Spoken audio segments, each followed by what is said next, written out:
First of all, thank you for having me. So my adoption story, I am an international adoptee. I was born in Romania, in Eastern Europe, sorry. Um, so my birth mother relinquished me. I was put in an orphanage, and then I came to the US at 2 years old when I was adopted by an American family. I found out I was adopted at 8 years old, and obviously that changes your life forever. Growing up was very obviously when you're a kid, you don't really know what's happening, why you're feeling a certain way. You don't piece it all together. But when I was told I was adopted, it kind of made sense. Obviously, I was still young to grasp all of that. But of course, my first reaction when I was told was, you mean you're not my real mom? And, of course, terms we don't want to hear or say, using the word real. But I had a lot of questions after that. A lot, like so many things went through my head. It's like, was I not good enough? Did my birth mother, why didn't she want me? And, all these thoughts and then what she looked like and everything. So I would say my teenage years were my hardest years with dealing with it. I never had a picture of my birth family. I didn't really have too much information to go off of. So I started an investigation with a private investigator in the United States. He unfortunately could not find her. We had trouble. It took about 5 years until I finally found a private investigator in Romania. And he found my family in 3 weeks. I remember getting a call and I was very shocked because I was almost giving up on it. And that was a very, very interesting call because I was speechless in the beginning. He actually thought I hung up on him because I just was in silence for a while. And I remember I wrote a letter to my birth mother. He took, all these photos of her. I have a half brother, half sister, both younger, that she had with her husband. So we have different fathers. So in the time of me finding her, there was a lot more pain that came along with it. I was told that I'm the product of rape. And then I was also told that she didn't really want to have a relationship with me. So I went through that rejection and abandonment all over again. I struggled a lot with myself personally. I really pretty much sadly hated myself for a very long time. I was very hard on myself. I didn't think I was good enough for anyone. I figured if my own mother didn't want me, who else would? And I ended up trying to take my life a few times. Thankfully, I didn't succeed, but I went through a lot and I suffered in silence pretty much because it was hard for me. When growing up as an adoptee, you're just, you have that thought of like you need to be grateful and appreciate and be, that you're lucky that you were adopted and you had this wonderful family. And I am. I'm absolutely grateful. I thank the Lord every day for them, but that still doesn't take away from the trauma I experienced, the pain, the loss, the grief I had to deal with, and that, being stripped of your identity and then being rejected all over again and finding out that my existence caused her so much pain and how I was brought into the world. And I was very hard on myself. So I would say, when I started a relationship with my half brother, we talked through Facebook Messenger, but even that was kind of hard, with him being in Romania. And, Google Translation, of course, helps, but it was very hard to actually have a conversation because, you have that culture difference, the language barrier, the time difference. So we could, of course, say the basics. How are you? What's the weather like? Things like that. But to go into further detail was very hard. And it was also, I didn't feel it was right for me to ask him about his mother because, yeah, she's my mother, but that's his mother. She raised him. So I didn't want to bring him in that. But I ended up about 2 years ago completely shutting Romania out of my life altogether. I stopped talking to my half brother. I ended up seeing a picture on Facebook of my birth mother holding my nephew, and that my nephew looked like me when I was that age. So it kind of triggered me very bad into like that was me in her arms, and it got me really sad. So I had to completely shut everything out. I feel very bad to stop talking to him because I know how much he wanted a relationship. And I did, but it was hard for me. And I needed to heal on my own. I needed to separate myself in order to heal. So about last year, so I started Baby Brave in July. Before that, I was going to go last spring. I was going to go search for my birth father. I had all the documents ready. I had payment. Everything was ready to go. I just had to pull the trigger and do it. And I used to wonder, like, why am I looking for this guy who did that to her? Or, I'm half of his DNA. Like, what kind of person does that make me? And I ended up not going through with it, with the whole search. But right before I started in July, I was very hopeless, especially during the pandemic. I wasn't able to see my family a lot, which helps me get through things. And I was, I almost gave up on myself again. And then instead, I decided to create a platform. And originally, it wasn't about adoption, it was just more of a page for people to come to not feel alone, to be that support, be that friend for them. And I ended up Rebecca was actually one of the first few people that I met on Instagram. And she was actually my first guest on my IGTV live series Brave Souls, where she came on and shared her story as an adoptive mom. And that kind of was like the kickstart of how it all started with the whole adoption community and just meeting so many incredible people, other adoptees. And I just, for once in my life, I felt not so alone. Like all the thoughts, all the feelings I had, other people went through it too. And, of course, other adoptees, yes, one thing we have in common is we're all adopted, but we come from different trauma, we have different upbringings, and our journeys are so different. Our healing journey is different, but I just love how we could all in some way resonate with each other. That I value more, and that is honestly what has kept me going. This community really saved me. Personally, my triggers are adoption. I think anything can trigger it. Honestly, if I watch a movie and I see, or a show and I see like a mom giving away her baby, or a kid being a product of rape or anything like that triggers me.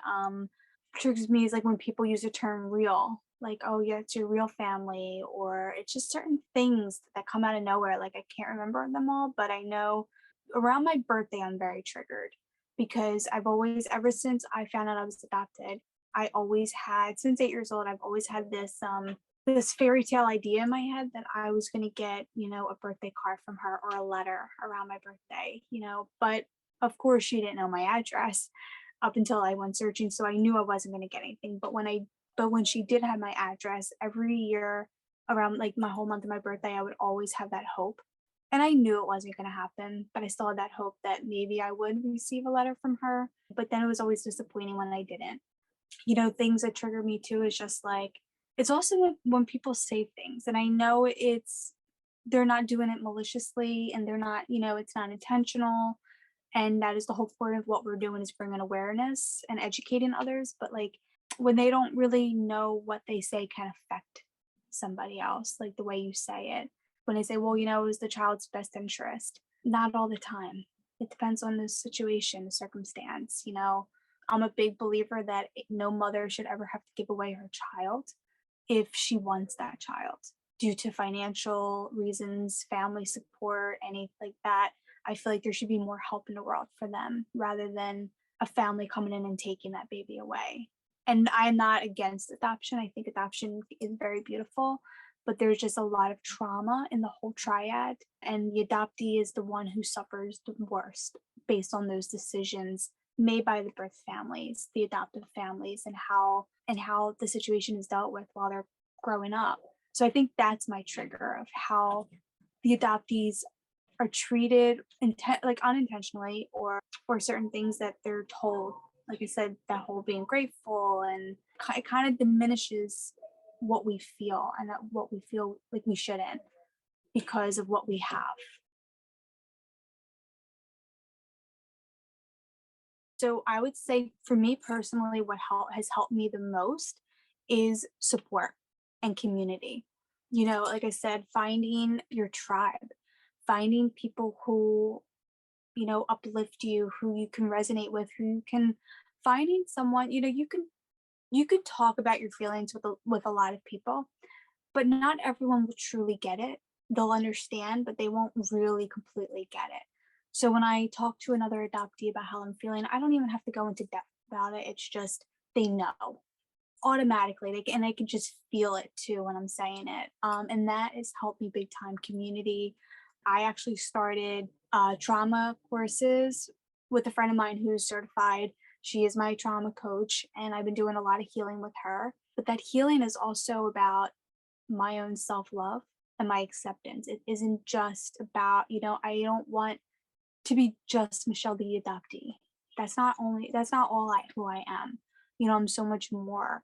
I mean, that's a big part of my life, but that does not define me completely. So I'm really working on that self-love. I'm doing the inner work, and that is another big thing. Doing the inner work is so important. Doing that inner child healing. I used to think about I used to hear all these things, years ago, and I was never judgmental against it. It was just like because I didn't get it, I thought it was like, oh no, I don't know. Like that's weird for me. Like I don't know about it until you start doing it.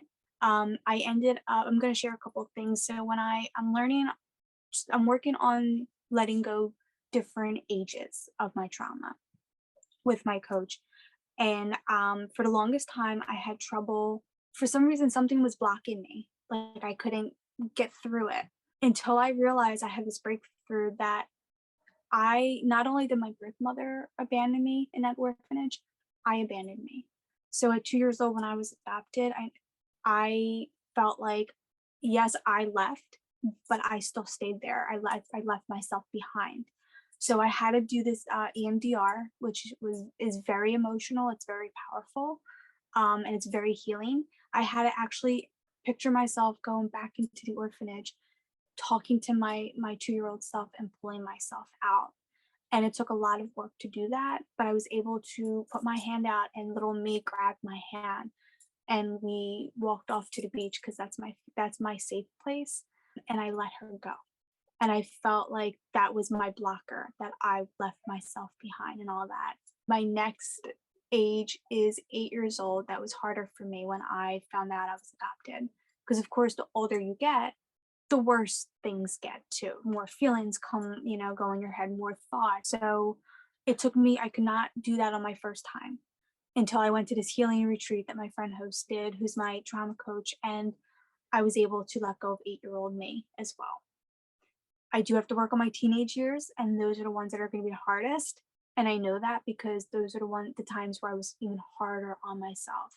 The decisions I made, what I put myself through, and just what I felt about myself. So I know the older I get, it's going to be harder. But yeah, community, doing the inner healing is so important, reaching out for help. And I know like once I entered my healing journey, which was earlier this year, I'm in it for life, and it's not a bad thing. It's actually a good thing once you heal forever, but that's a really good thing because you're constantly working on you. You're constantly learning new stuff about yourself. Like this is probably off topic, but I think it also goes hand in hand. I stopped dating guys because my whole life I focused on other people. I was a people pleaser. I made poor decisions with men because I needed that validation. I didn't, I felt like who else, I didn't want them to leave me. And, if they didn't want me, of course all goes hand in hand with my adoption and feeling abandoned. But for once in my life in my 30s, I stopped dating on my own terms because I wanted to date myself. Because for so long I fixated on other people that I forgot, I never really focused on me. And like I'm learning new things about me all the time and what I love and what makes me passionate. And I love building relationships with people, like just friendships and community. And that is what's healed me big time too, is like, not always having to be with someone, is being with yourself for once. And that saying of like you can't really fully love someone until you love yourself. It's so true. It really is. And I never thought like I'd be like, oh no, I love other people even though I don't love myself, but I get that now. Yeah, there's a lot of work you have to do. And it's very hard. I'm not saying that there are days I still struggle. I struggle. Some mornings I wake up and I don't even want to get out of bed, but that's all part of the journey. You're gonna hit those rocks every once in a while.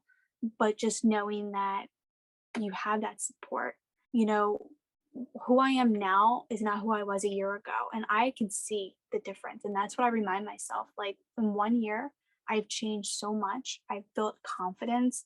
I've started to love myself more. I've started to accept more. And I'm not saying I'm 100% perfect because I don't think I ever will be, but just having that is enough. And like I said, having those bad days is okay. And that's the thing of like, I used to try to ignore my problems, ignore how I felt. And I used to fight my feelings so hard that it made it worse. So now when I wake up, I talk to myself. I'm like, okay, Michelle, I was like, I could feel that it's not going to be a good day. And if it isn't, it might just be a bad morning. It might be a whole bad day. And if it is, it's okay. Like, I'm just going to feel however I need to feel. If you need to sit by yourself, that day, do it. If you need to go sit with other people and talk about it, do it. But just don't suffer in silence. I did that for so long and it just caused me more pain. One thing I do want to mention, well, a couple things. So, in that whole part of you said healing, what I do to heal, I also just recently started a support group for adoptees. It's once a month. They can find me. So, my Instagram is baby be brave underscore. They can find me on Facebook, baby brave. You'll see my little lotus flower, so they'll know. And yeah, I started the support group last month because again, there are a lot of things that, adoptees share, but there are some things that we can't share online or on our page because, it might cross boundaries. It might go against, people may follow that might take it the wrong way. And that's not our intention, but, might feel more safe to share with each other in that group. And that group is a very safe space, no judgment for people to come to and not feel alone and just let it all out, let whatever bothers them out. But the one last thing I do want to share about is in your adoption, it's never one thing, it's never one version. Just because the version you're told doesn't mean that that's the only version. So, this is going to be the first time I'm sharing.